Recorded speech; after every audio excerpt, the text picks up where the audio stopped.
Abraham did not weaken in faith when he considered his own body, which was already as good as dead, or when he considered the deadness of his wife's womb.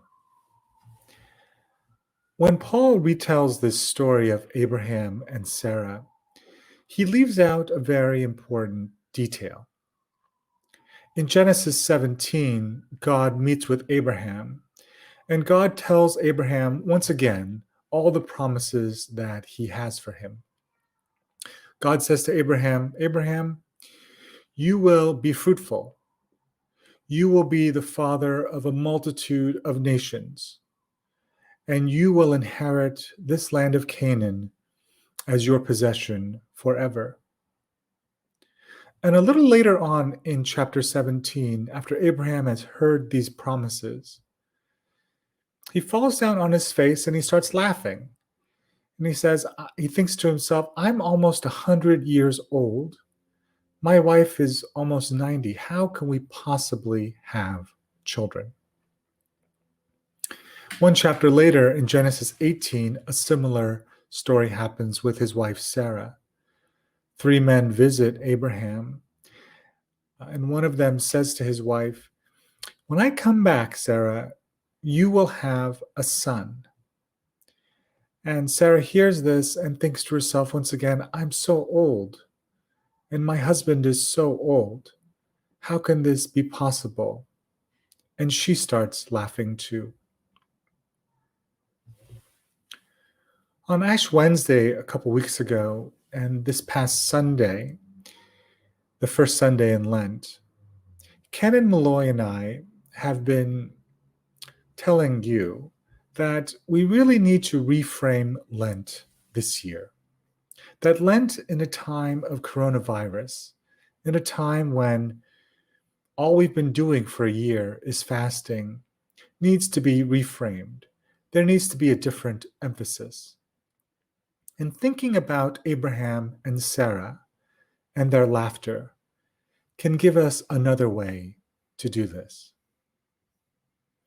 Remember now, the point that Paul is making when he tells the story of Abraham is that despite the impossible odds, Abraham had faith. Despite the fact that Abraham's own body was essentially dead, and despite the fact of the deadness of Sarah's womb, and these are both from the same Greek word, Abraham never stopped believing. Abraham was fully convinced that God could do what God had promised. And what this means is that Paul does not consider the laughter of Abraham and the laughter of Sarah as a sign that they do not have faith. Instead, we might consider their laughter as a sign that they have been touched by the grace of God. And in that way, their faith has been strengthened. Nimi Wariboko is a Christian social ethicist who teaches at Boston University. And he has written about this deep connection between God's grace and what he calls play. He writes that grace is the negation of work, but play is its style of negation.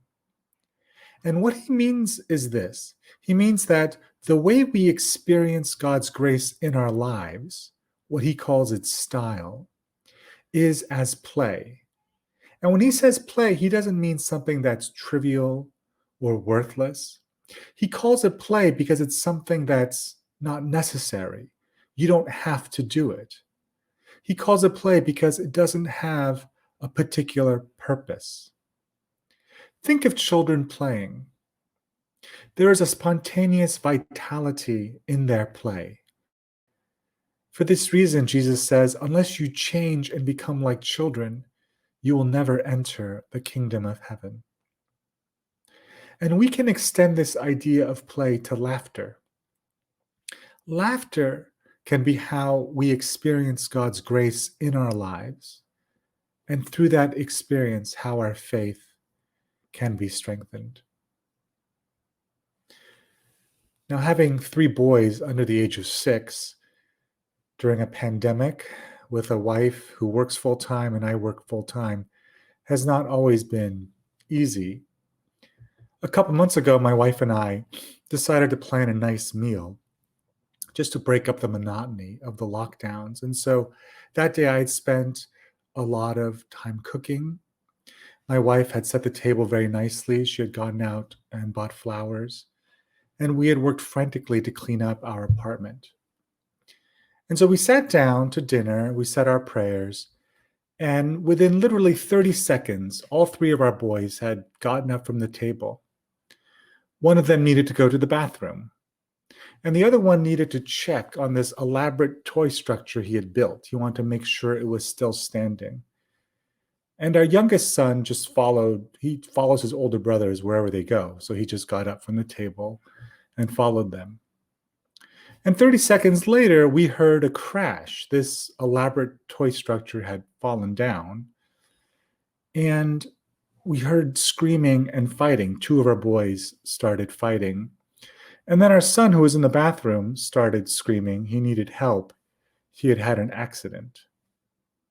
And so I looked over at my wife, and normally at this point, we would have started to get frustrated and quite angry. But the situation was just so ridiculous. We had worked all day to prepare this nice meal, and within a minute, everything had completely fallen apart. And I looked over at her, and we just spontaneously started laughing. And at first, it was a kind of a little laugh, but then it soon turned into these big belly laughs.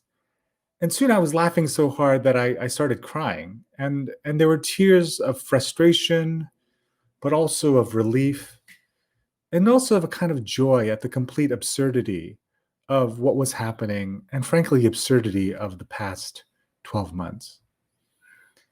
Out of the deadness of my almost dead bones and spirit, out of the deadness of my wife's almost dead bones and spirit, through this laughter, we both experienced God's playful grace. And through that experience, our faith that yes, God will do what God has promised was strengthened. I want to close with the words of Mimi Wariboko. The saved person hears the divine melody of salvation, not in the clanging cymbals of hard-working bones, nor in the pious chants of servility, but in the transformation of a sinful life into the joyful play of eternal redemption and regeneration. I pray that it is in that spirit of joyful play that you continue to observe a holy Lent. Amen.